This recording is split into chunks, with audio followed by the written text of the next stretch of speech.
Good evening, ladies, gentlemen, girls, and boys. Let me tell you, first of all, we are excited that you are here with us on Hill Twins Golf. My name is Garrett Hill, and this is Andrew Hill sitting right here. Andrew. Let's just jump right into it, okay? We are extremely sorry, okay? We're getting rolling a little bit late. Like we've always said, this whole process is trial and error. It really is. So, we're sitting here coming at you live. Sunday. I guess you could say it's Monday morning at about 2:45 here. Okay, so all we're trying to do is pump out content. We got a lot to talk about, but Andrew, first, let me ask you, how was your weekend? My weekend has been incredible, Garrett. I really do appreciate you asking me that. Other than the fact that we are recording incredibly late tonight, heading into early Monday morning, Memorial Day, to be exact. Shout out to all the fallen soldiers out there. Excuse my mic. We really do appreciate you guys. We really do. More than anything, we never forget, we never will, and we appreciate every single one of you guys' service. Love and respect. And We appreciate that. Hey, we also got to play a little bit of golf ourselves this weekend. We did. You know what? Yesterday, I kind of thought I was hitting the ball somewhat well. How was your round overall, my friend?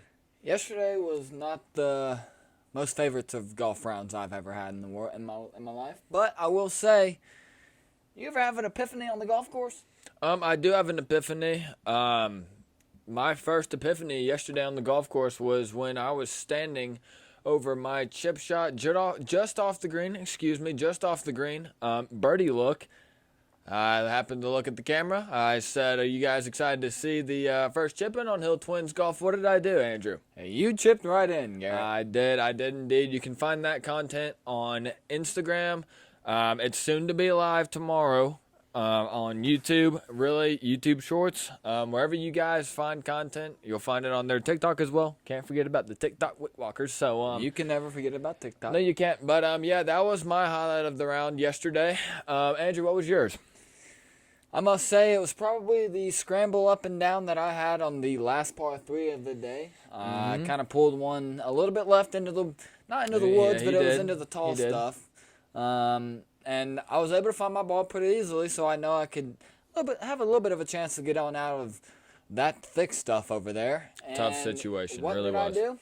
I do? If I remember correctly, you scrambled, and you scrambled really, really well. I scrambled well, and it was really awesome to see. We put one close to about 3 feet. He did. It was Hit great. that par putt in, and we were walking the 16, feeling pretty good about our game. And then the problem is the camera died. So that was the end of all of the content on that golf round. And we did get the best stuff because, quite frankly, 17 and 18 were nothing to behold. So you don't get to see it. Neither do we. Our 18 was pretty good. Actually, 18 wasn't really bad. Andrew Had and a I nice both. little 2-iron purity right up there in the You fairway. smacked that thing, and then I just big with my 3-wood. So it was great. It was great. It was My a great second round shot was overall. pretty good, too. It was. You did have a better. And that's Listen, where the epiphany came in, and my swing change that I had mid-round yesterday really helped me out. Who's your favorite golfer at this point? Your favorite swing to watch? It's safe to say that's Mr. Cameron Young. It sure is. I hope Thank you you, guys. sir. We pointed at the camera at the same time. For all the people that are watching on YouTube, I'm excited for you guys to see that. That was one of those twin epiphany things, you may say. Can't replicate Speaking it. of epiphany, Andrew had a Cam Young thing, and I wish you guys could have seen and been there at that golf round. The pause at the top really seemed to do your swing wonders, didn't it? It has really helped me out, and I'm very excited to go into tomorrow and really try out the epiphany that I got yesterday. And Me too. I look too. forward to it, and hopefully we can be striking the ball as good as I was on those last few holes yesterday. Yeah, last few holes for sure. Assuming Andrew can carry that swing over into tomorrow, I think you might have a pretty good round ahead of you. I really do hope so. All I like to see is good ball contact. And once I'm up there on the green, it's really the flat stick that takes over from there, and hopefully that thing stays hot as well. There's only one way to find out, though, and that's going to the golf course, and I can't wait for that. So Another way to find that out would probably be going to the putting green at your local muni. We don't like that. We like competition against each other.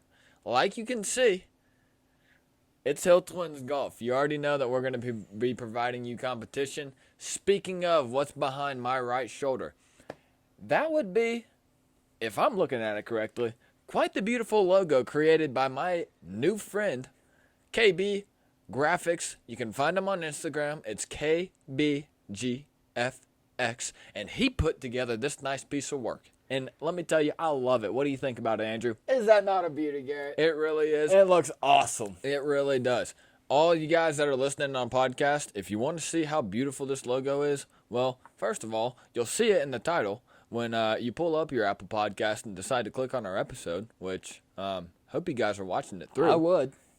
I would too. All I know is that we are just providing entertainment. And but if you want to take it a step further, you can hop on that YouTube. I know every single one of you guys has the YouTube app downloaded. If you don't, type in a quick little Google search, youtube.com. You'll find it mighty easily. Look up in the search bar. What do you look up, Andrew? You just look up HillTwinsGolf, and hopefully the first thing that pulls up is going to be this beauty right here. It will be. With a link to our channel. It will be. It will be. It'll show up on podcast. It'll show up on our Instagram profile, our TikTok profile, our YouTube channel profile, our podcast profile. Whatever you guys want it to show up on, because I know it's beautiful. It's going to show up there. And quite frankly, I cannot be more thankful for my friend KBGFX. KB Graphics. KB Graphics, shout out to you, sir. We really do appreciate that. I mean, it's incredible. It's absolutely incredible. And another thing that I'm very excited for to do with this here logo is make some merch for you guys. I'm utterly excited, okay? Let me tell you, in a couple of podcast episodes, you're going to be seeing me sitting in front of this microphone with a nice hat, a nice dry-fitted performance hat sitting on my head. What's going to be in the middle? That's going to be our logo, okay? And we got more coming than just the hats. We got shirts coming. We're talking shirts, we're talking polos, we're talking visors, hell, maybe even socks. We don't care.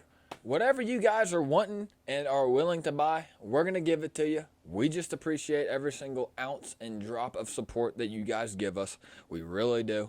And listen, like we said, KBGFX.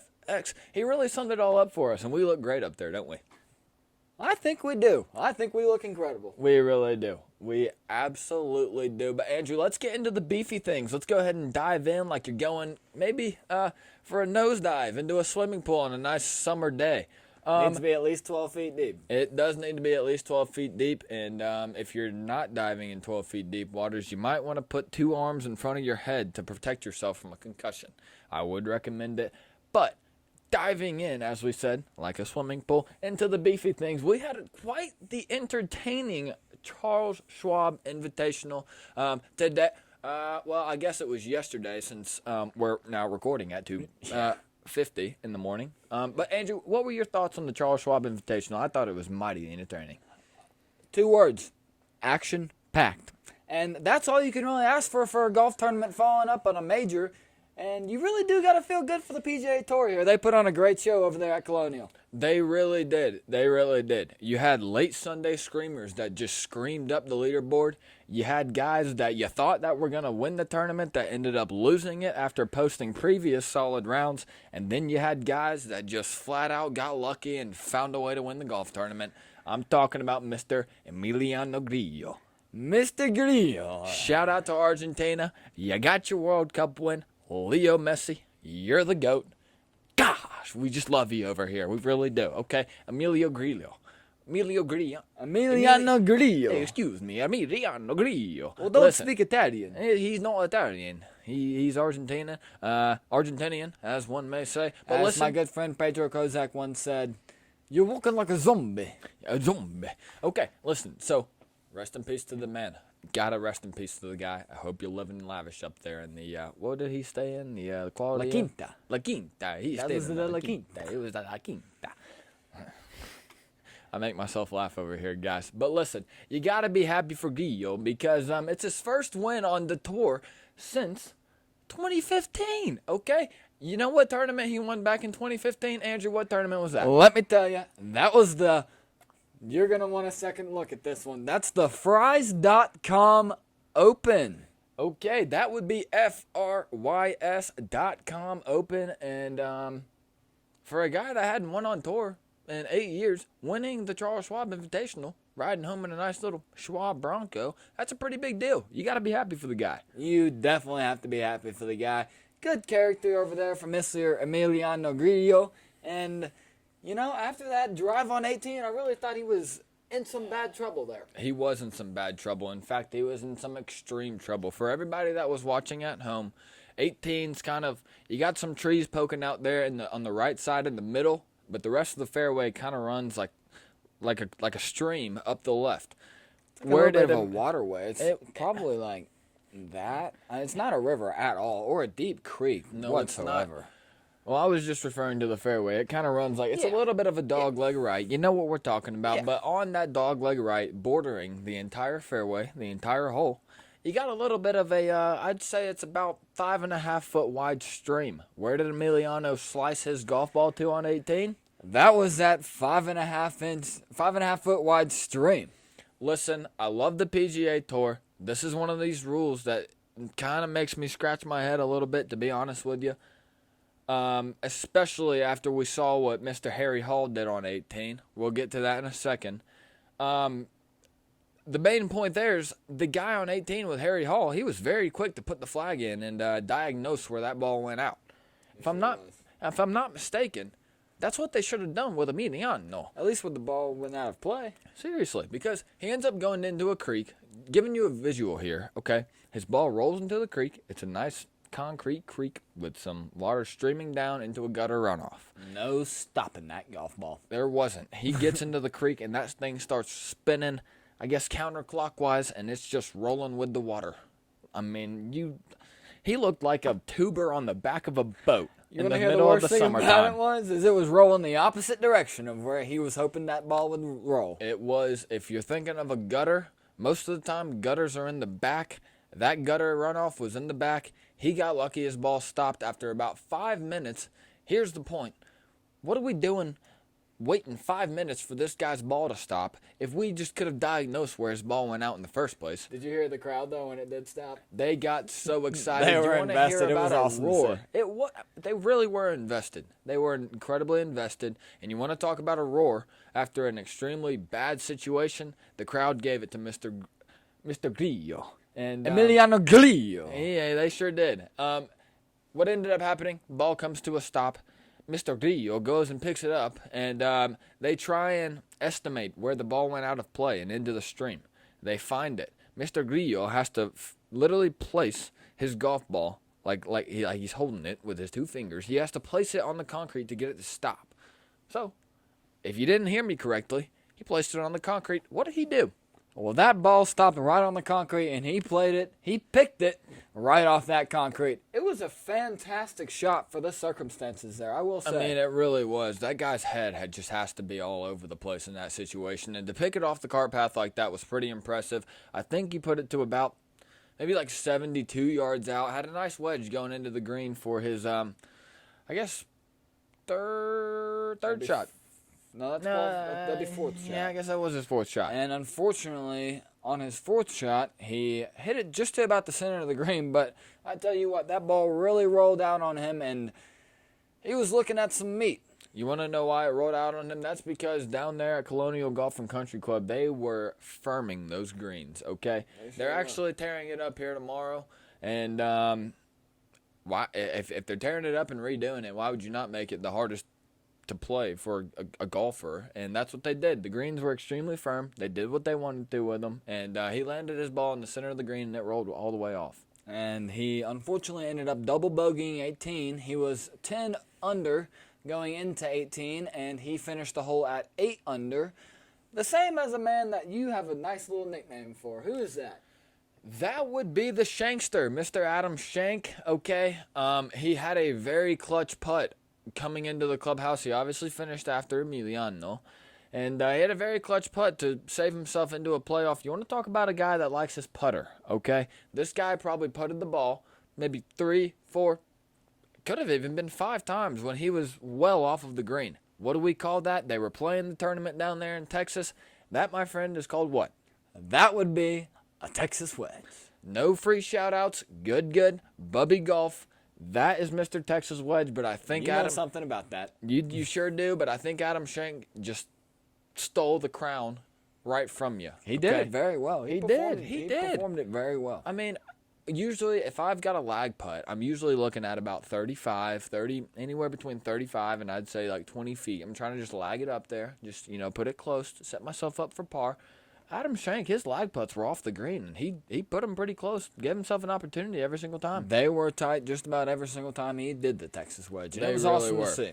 It was awesome He's to see. kind of one of us. It was. He is one of us, and it was awesome to see. It's also even funny that his last name is Schenk. It is funny. That is pretty funny. A blooper that you guys will see at some point was hole number 9 yesterday. I had quite the shank. It was a shank. That was, in fact, a shank. A very, very bad shank. Nonetheless, Adam Schenk put himself in the playoff. He and Emiliano Grillo go into the playoff. You want to talk about a guy that should have been there, wishes he would have been there, and he was there waiting because he thought he might have been there. Didn't get into the playoff. That's Mr. Texas himself. That's Mr. Scotty Scheffler. Listen, Scotty had a little bit of a tough round on Sunday. He did have a tough round. He had an ace. He holed out on 8. Okay, it was great to see. It really was. You want to talk about Absolute roar. A roar from the home crowd? He got it. Okay, he really did. Puts the ball in the center of the cup, lands it just on the green, rolls out, goes in for him. But he missed a 3.5-foot birdie putt on hole number 11, and he finishes at 7 under. The playoff went to 8 under. I mean, you can't help but think while you're watching the playoff between Mr. Schenk and Mr. Grillo that Scotty Scheffler should have been there. He was probably thinking to himself, "What am I not doing out there?" I can tell you what he was thinking about, and that was that birdie putt on 11, the missed one. And you hate to see it for the guy. He was quoted saying that he hadn't really been comfortable putting this season. Dating back to the Masters, over his putts, he didn't really feel comfortable at all, and it's kind of run on from there. He feels like he's upgraded his technique a little bit, but he said the hole looks small, and for a guy like that strikes the ball as well as he does, you gotta hate that the hole looks small for him on the putting green. Well, it's hard to hole out every single approach shot that you have into a green, unfortunately, but it's Scotty Scheffler. I do think he'll turn it around. He's got a ton of PGA Tour wins. He's already won the Waste Management and the Players this year. And it seems he just finds himself at the top of the leaderboard every single time. I think I saw that in a lot of the last couple golf tournaments. He's finished 15, in the last 12. 15 of the last. He's finished in the top 12, and that's a pretty impressive stat for Mr. Scheffler. I don't want to start talking money here, but that's one way to really upgrade your pockets. For sure. Congrats to you, Scotty. For sure. I believe, who was it that said it? I believe Kevin Kisner it was. He said, he was quoted saying, "Ain't no hobby." Also, he was quoted saying they give away a lot of money for placing 20th, which they do. They sure do. They Especially do in those elevator events, which was not indeed. what last weekend was, but nonetheless. Next weekend is. We got a preview coming up for you guys. Stay tuned, obviously. But let's get back to the playoff. You want to talk about a guy that won a decent amount of money, not as much as he would have liked to. That's Adam Schenk. Just listen, the shot that Emiliano Grillo hits on the second playoff hole. Well, first of all, they parred. They both parred the first playoff hole. Incredibly solid shots on, I believe it was 18 on the first playoff hole. It was 18. Both drove the ball in the middle of the fairway. I think both golf balls out of the tee box almost hit each other while they were sitting in the middle of the fairway. So I think they did. They were both in an incredible spot. Yeah, similar look headed into that approach shot towards the green, and unfortunately, none of them were able to capitalize on their birdie putts, and they both ended up tapping in for par. They did end up tapping in for par. You roll along to the 16 tee box, and par 3. It was a par 3. I'm not 100% sure the yardage. Doesn't matter. Nonetheless, Emiliano hits a shot on a very, very aggressive line. Okay, he barely carries the bunker, and what's right after the bunker, that's the rough. There's probably about a 2.5 foot, maybe 4 foot, rough, and he lands his ball right in the rough, and it just trinkles onto the green. Like we said, the greens are playing fast, and his ball rolls out, ends up being a nice little 3.5, 4 foot look for birdie. It was incredible to see, and that 3.5, 4 feet of rough that Garrett was talking about there actually had another bunker on the other side of it. So had Emiliano Grillo hit this shot any harder or any softer than what he did out of the tee box on 16, we're talking about a different winner here, I believe. We absolutely are. I think we're talking about Mr. Shank winning the golf tournament because Emiliano Grillo, that's not an easy bunker shot getting out of there with the pin placement playing at the front of the green. It was going to be really tough. Got a lucky break, and he ends up winning the golf tournament. Like we said, shout out to Mr. Emiliano. One of the cooler things to see, though. We can't forget about this. This is incredible. After he double bogeyed 18. You could say after he shanked. Very nice, very nice. After he shanked on 18. Keep going. He ends up double bogeying 18, and he knows that there's a little bit of a chance for him to go into a playoff. So well, I mean, for a guy to do that, coming into the clubhouse, knowing he's in the lead, you got to think that, like, he's thinking he just blew the golf tournament. 100%. I mean, he's got to. 100%. He's got to. And how do you get your mind off of that? What did he do? He heads right down to I believe it was the old number 1. It was indeed the old number 1. It wasn't even the driving range. It was the old number 1. They've got a little bit of a fence, a little bit of a grandstand facing the opposite direction. And so there was a couple fans sitting on the opposite side of the fence there, just watching him warm up, just kind of seeing how his mentality was after that double bogey on 18. And what does the guy do? He lifts this kid right up over those metal fences, and next thing you know, that kid is swinging Emiliano Grillo's golf clubs like it's nothing.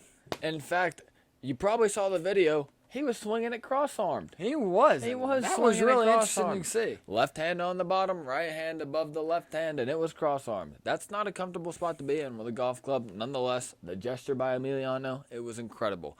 And almost think it gave him some luck heading into that playoff. It had to have given him some luck. He was quoted saying that a golfer that he looked up to, he actually did the same thing for him when he was like 7, 8 years old. And it was an experience that he remembered for the rest of his life. I'm sure those two kids are definitely going to remember that for the rest of their lives. 1,000%. And I believe that he also found them after the ceremony and kind of brought him into the locker room. After he won the playoff. You almost thought the guy was going to drive away with the two kids in the car. I thought he might have. Would his parents have been okay with that? Probably not. Nonetheless, he didn't. In fact, he just gave him a nice little souvenir hat. Picked the golf ball for each of the kids. There were 2 of them.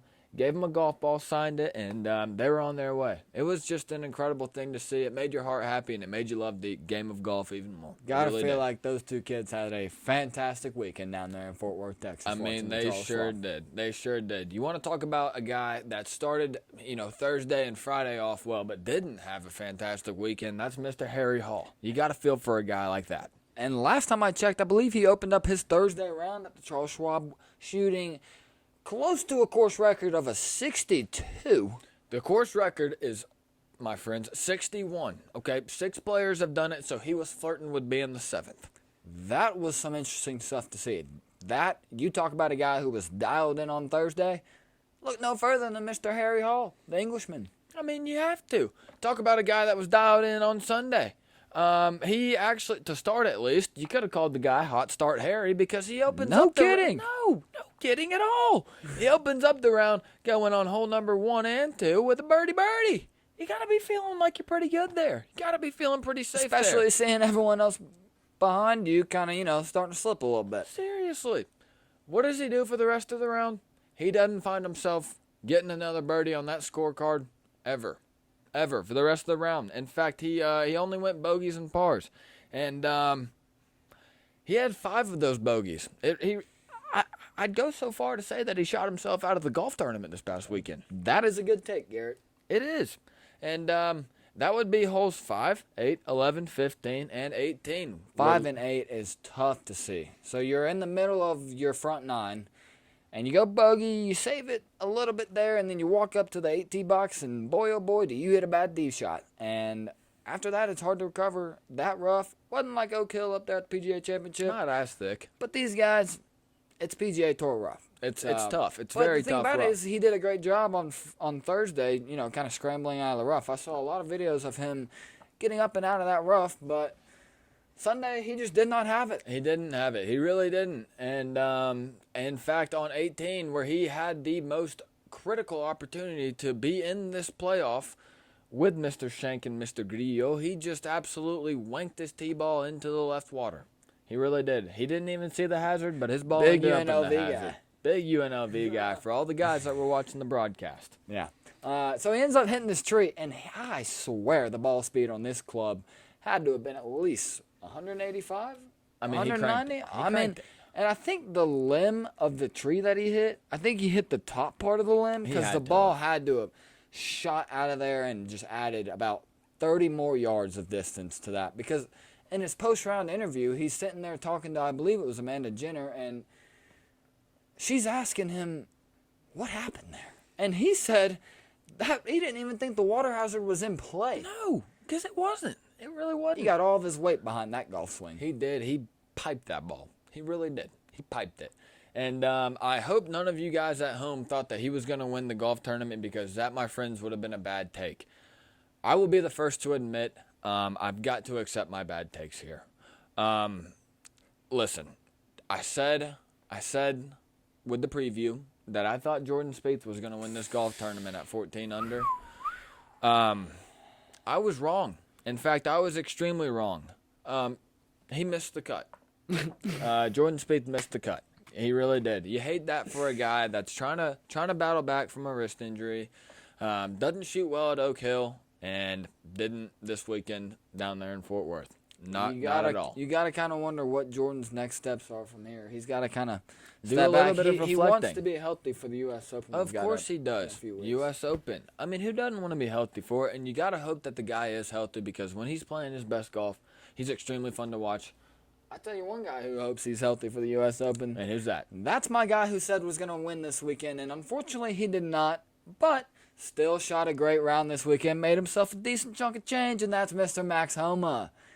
You got to love to see it out of Max. He was putting well. Out of the tee box, he was very composed, and, you know, he brings home $237,000, and last time I checked, recently newborn, as well as recently married. Shout out to Lace Homa, Cam Homa, and shout out to the family of the Homas. I hope you guys are doing well after Max brings in that $237,000 check this weekend. A beautiful family. You gotta love the Homas. You love Max. You love Lace/Lacey. Still TBD. But you gotta love the newborn Cam, and you know Max Homa's performance really helped them out. That did. It did. Like I said, the Jordan Spieth, that was a bad take. I'm taking that one on the chin. I really am. You know who didn't play that bad? And that was my sleeper preview. Mr. Russell Henley. He ends up finishing tied 16th. He goes 68, 71, 69, and 70. And my standards, that's pretty good. He's walking away with about $133,000. So you don't hate it for a guy like that. But that was my best take on the preview. You'll learn more about that here in a little bit. I'm sorry. I am sorry. I do need to be better. I need to fire off better takes for you guys. I hope you didn't put, your wallet on some of my takes, because if you did, I'm not responsible for it. I tell you who else finished tied 16th. Who was that? My sleeper pick, and that was Austin Eckroat. Had a good day. Kind of had a little bit of a rough start there, especially into the weekend. He played really well on Friday. Kind of got ahead of himself on Saturday, and his Thursday performance ended up helping him out a ton because did not shoot the best of rounds. But still, nonetheless, finished tied 16th. Makes $137,000 like Russell Henley did as well. So he does. Those weren't two terrible takes. Listen, there, for Garrett. Sleeper picks, you got to love it. They exactly. both finished tied 16th. We told you. We didn't think they were going to win, but they would be up there on the leaderboard. And that's why they're called sleepers. Yes, that is. Listen, high five. We did a decent job with our sleepers. My winner, excuse my cough, Jordan Spieth. You might as well kick that take to the curb, because I don't ever want to hear about it again. Yeah. What else did we think about the golf tournament, Andrew? I mean, overall, like we said, it was extremely entertaining. We also had a couple of other golf tournaments. That was the Senior PGA Championship, taken home by the good old winner of Steve Stricker. You gotta love the Strickler himself. That guy was hitting the ball pretty well from the highlights that I saw. He sure was. Didn't see a whole lot of them. He outlasted Mr. Patrick Harrington himself, the Irishman, I believe. Northern Ireland. Northern Ireland. He's still an Irishman nonetheless.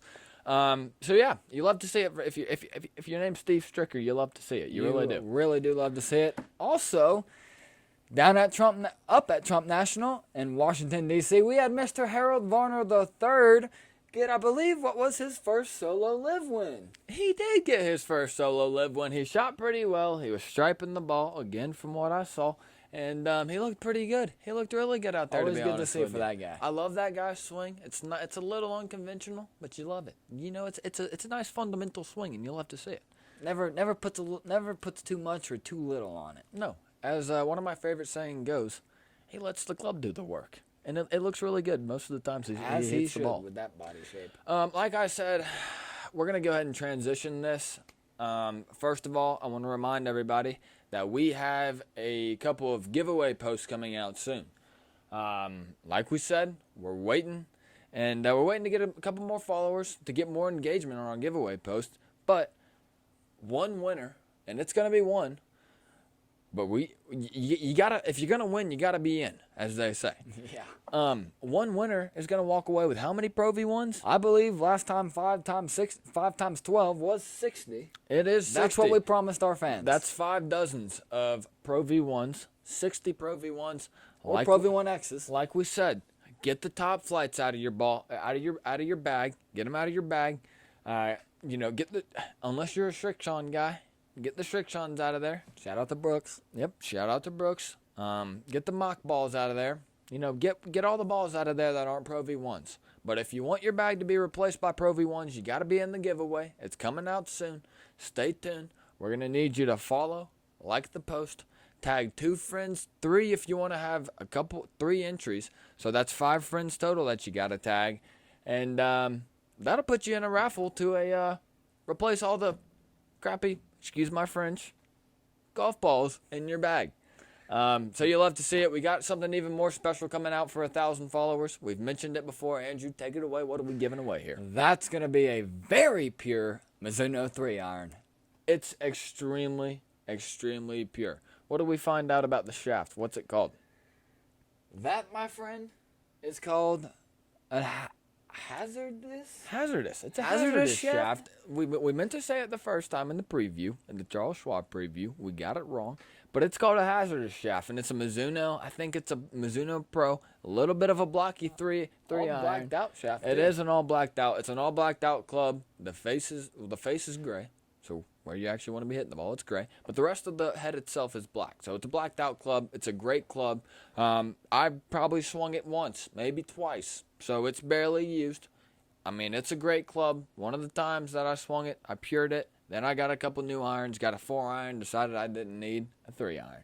Fair. And so I am happily giving it away to you guys, the supporters, the fans, the patrons. And like Garrett said, all you got to do is rewind about 1.5 minutes, and you've got the instructions on how to enter these 2 giveaways. It's not hard. We'll keep it short for you. It's tag 2 friends, like the post, give us a follow, and if you want to show a little bit more love, post us on your story. That's a cool logo to be on your story. It really is. It really is. Post us on your story, get a little bit more engagement, tag a couple more friends, and you'll end up with about 3 entries with a chance to win 60 Pro V1s and a free Mizuno 3-iron. So that's what you love to see. What you don't love to see is my takes on the Eastern Conference Finals. Please let me be the first one Take to over, congratulate myself. Andrew Kincaid Hill, congratulations, my friend. That calls for another high five. You were absolutely right on that one. You really did. Flex your muscles. Let me get 'em warmed up for this one. You got to. Boy, oh boy, Garrett was sitting here telling me that the Heat were going to win in 5, the Heat were going to win in 6, and that did not happen. We're heading to 7, and we're headed back up to TD Garden up there in Boston. Listen, I'm telling you right now, when I saw Derek White tonight just go in for that layup, I don't know. I mean, really what you were focusing on was Jason Tatum. I thought the guy was going to hit his head on the back of the backboard, and all of a sudden, you get Derek White, the guy that inbounded the ball. Well, first off, I thought Marcus Smart's kind of throw-up 3 that he had. Absolutely not. Listen, okay, that's not the shot, and that's not the guy that you want to be taking that shot to end that game. It's really not. Your season's on the line. You want Jason Tatum, Jaylen Brown to have the ball. Why Marcus Smart is the guy? One incredibly interesting thing about Jason Tatum not getting the ball there, and that's the fact that Max Strus was faced the opposite direction from Derek White, who was the inbounder for that play. That means for all my podcast watcher, say here's your inbound. You got Derek White on this side. You got Max Strus on this side. Most of the times you'd think Max Strus will be looking at Derek White as he inbounds this. That would be a buttocks that was facing Mr. Derek White. That was a back. That was a buttocks. It was both of those. And Derek White finds the open man. He plays it to Marcus Smart, and what does he do after he plays it to Marcus Smart? Just cuts right towards the basket. He cuts to the basket. Excuse me. He sees that Marcus Smart's about to heave up this three, try and get the Celtics going to 7. Like Andrew said, for some reason. And Derek White just cuts to the basket. He finds himself at the right place at the right time, gets a two-handed put-back layup. Which is incredible with that much time left in the game. How his hands found the ball. The guy's not very tall. He's really not that tall. Not. So how he found right place, right time situation. Found himself at the right place, right time. Just pushed the layup up and in with like 0.1 second left. It was incredible. One thing that was also incredible, and that's the decision making with the clock with the NBA referees. And I will kind of expand on that point a little bit. Jimmy Butler was fouled with, in real time, what looked like about 2.1 seconds remaining on the clock. The referees go back and review to see whether or not it was a 2-point play that he was fouled on, or whether or not his foot was behind the line and he'd be shooting 3 free throws.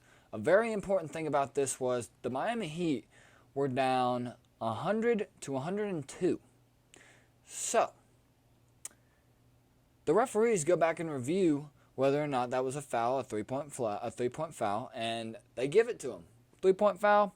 Jimmy Butler shooting 3 free throws from the charity stripe, and quite frankly, chance to shut him out. I kind of thought that he would miss at least one, but the guy, he drains calm, his first cool, and collected, walks up there and drains all 3. He does drain all 3. But you look down at the clock, and there's magically 3.0 seconds on the clock.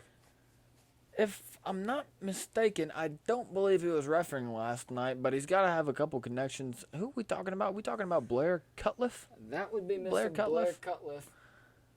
Twitter burner account under the real name of Mr. Eric Lewis, who is longtime NBA referee and longtime Boston Celtics fan. He is a longtime and Boston he has also Celtics fan.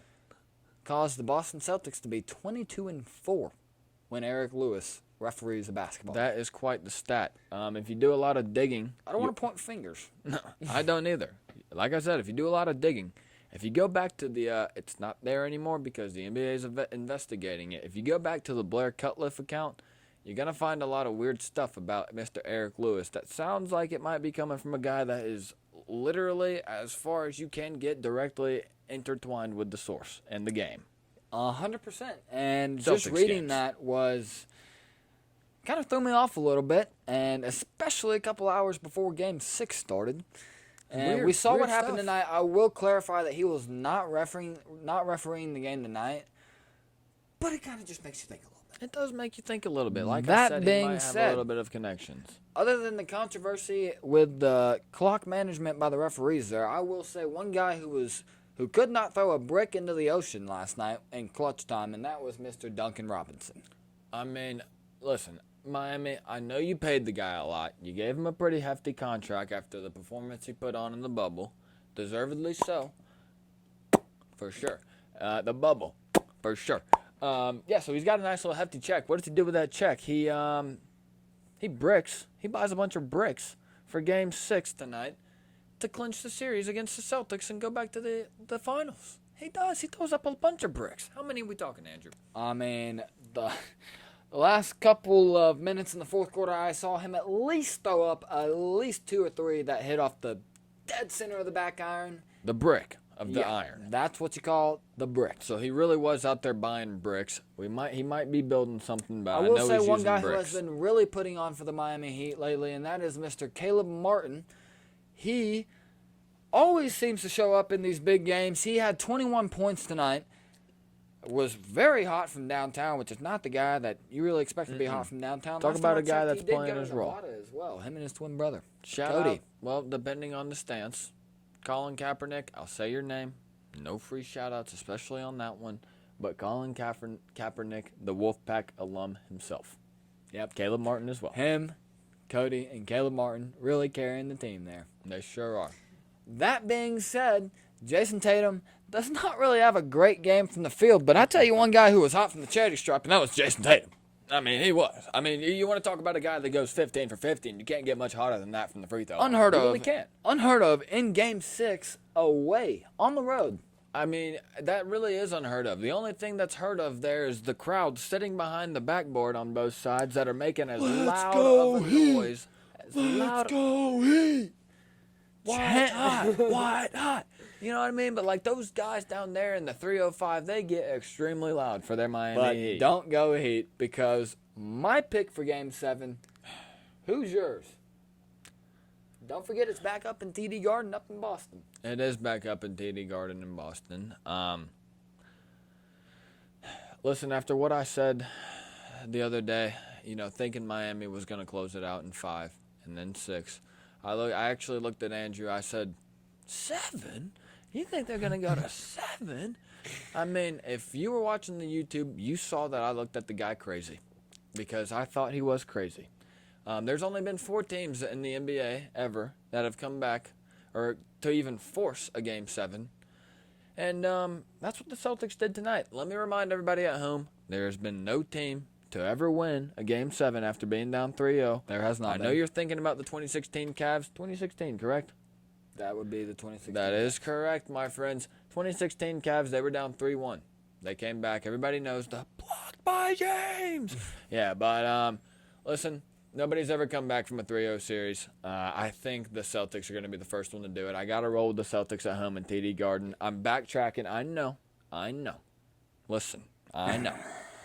Hopping on the Boston train, eh? My Bostonians. All the Bostonians up there. George Coogan, we love you. Excited to see you. You're a Bostonian in my heart. You see that my bag's green? You see that the logo, we got a lot of green up there. That's We've got a green golf ball down here as well. We do have a green golf ball. Clover. If we had somebody actually behind this camera that wasn't named Mr. Tripod, then we'd be able to zoom in on that golf ball, but know that there's a clover on there. Andrew, if you really want to, you can walk up to there and show the YouTube folks that it's a green clover because we're rooting for the Celtics in Game 7, aren't we? Let me try not to be too loud with my chair here. Nope. Just make sure, show them that clover. Would be that guy right there. You can see the clover right there. We're rocking with the Celtics in Game 7. I must say, I do agree with Garrett on this one. And Let them get back and let them cook. Let them stir something up here for you guys. Let me tell you why. Jason Tatum, like I said, did not have his best game from the field. I tell you one guy who is going to have an incredible fourth quarter from the field on Monday night. That's going to be Mr. Jason Tatum. Okay? He is. He's Mr. Fourth These Quarter. are the type of games that he takes over. We saw it last Game 7 in the last series against the 76ers. 51-piece, I think it was. It was a 51 piece. And he clobbered them. ladies and gentlemen, you guys just get ready to buckle up your seatbelts because we are about to see a pure masterclass from one of the greatest shooters on earth. Humbly, as he said himself. We've also got some other interesting news. We do. So we've given you guys our picks for tomorrow's Game 7.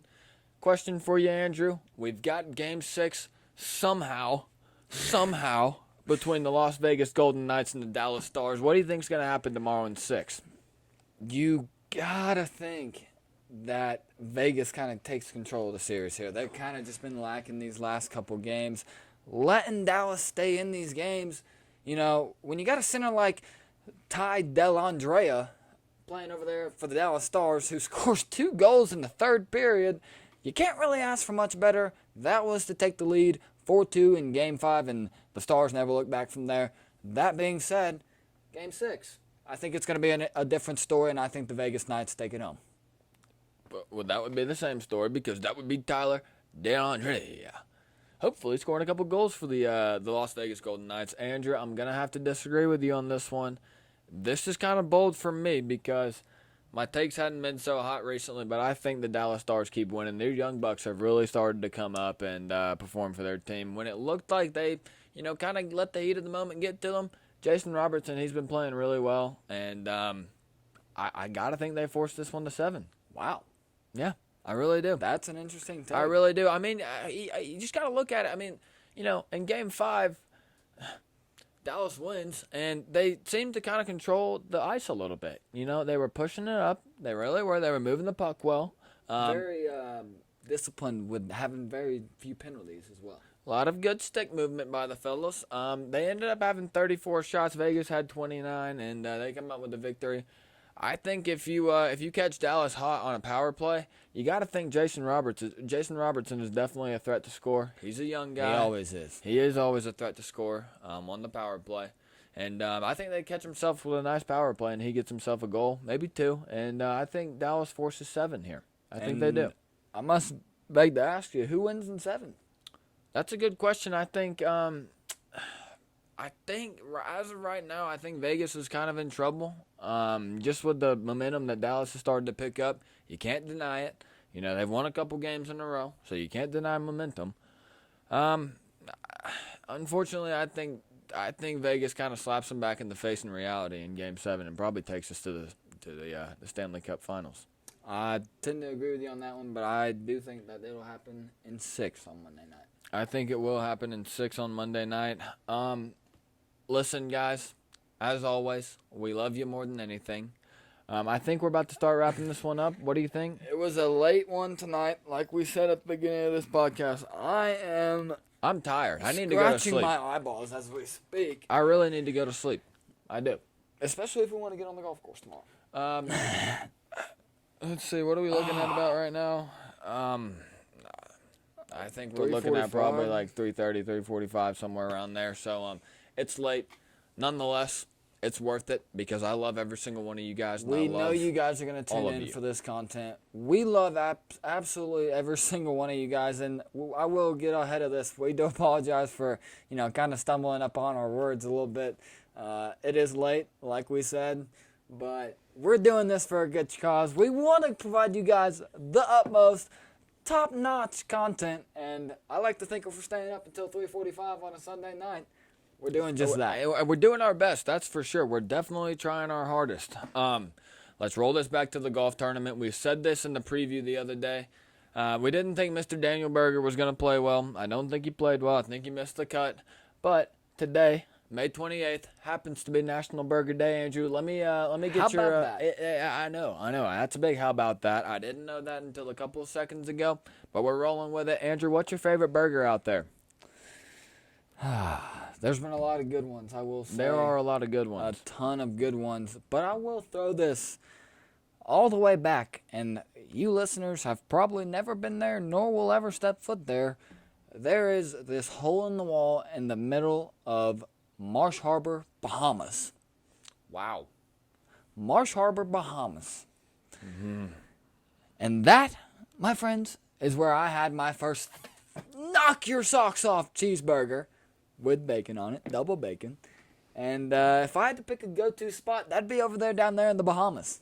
Listen, Andrew's going with a burger down in the Bahamas. It sounds like it was delicious. Am I wrong? 20 out of 10. I'd fly down there tomorrow if I could. That's incredible. I wish. What about you, Garrett? Well, first of all, I wish I would have been with you on that trip to get one of those burgers for myself. But my best burger, what we're trying to do here on Hill Twins Golf is expand our audience to nationally. For those of you guys that are over there in California, San Diego, you know what I'm talking about. It's got to be Hodad's, okay? That place is incredible. Biggest burger I've ever had. I'm talking probably this wide and this thick. For all my podcast listeners, I'm talking probably 3.5, 4 inches wide. That's a big burger. We got double patties. We got cheese. We got bacon, lettuce, tomato, onions, mayo. We got the whole bit. And great environment as well. It was incredible. There was not a single place in the world that I would have rather been than Hodad's in San Diego with my family. Shout out, Dad.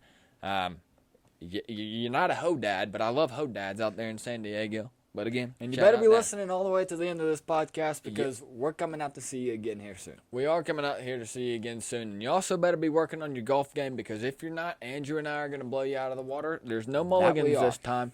We're going to be wearing our Hill Twins golf hats. And we're just going to let the brand do its work. We're just going to smack you around the golf course. We really are. But like I said, Dad. I do too, Dad.